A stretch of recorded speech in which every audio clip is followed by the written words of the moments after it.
Hi everybody, I'm Brandon. I'm spray painter at Furit Motor Vehicle Spray Painting. So today in part 2 of my video, I'm going to share with you how we mix the paint in our workshop. Okay, so once you have the mixing machine with all the color ingredients ready, the purpose of the mixing machine is actually to mix and blend every single color ingredient, to mix them and blend them well before we actually start the mixing process. Okay, we also need a weighing scale. Okay, our electronic weighing scale is very sensitive and has an accuracy of 0.1 gram. Okay, and first of all we have to get the color code.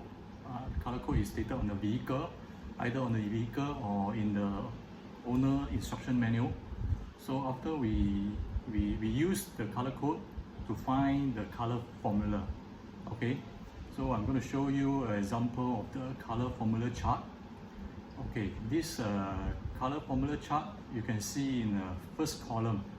The first column will tell you all the different color ingredients are needed to mix and produce the final color of your vehicle. Okay, the next we will look at will be the last column.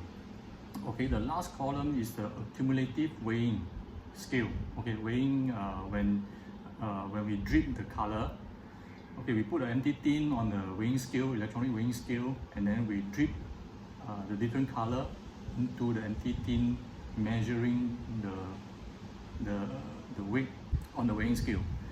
So based on the volume we need, the formula will tabulate out the different weighing of different color ingredient. So based on this information, we slowly drip different color cumulatively into the tin, and after it reaches the final ingredient, then we will mix them together, and then it will produce the color based on the color code.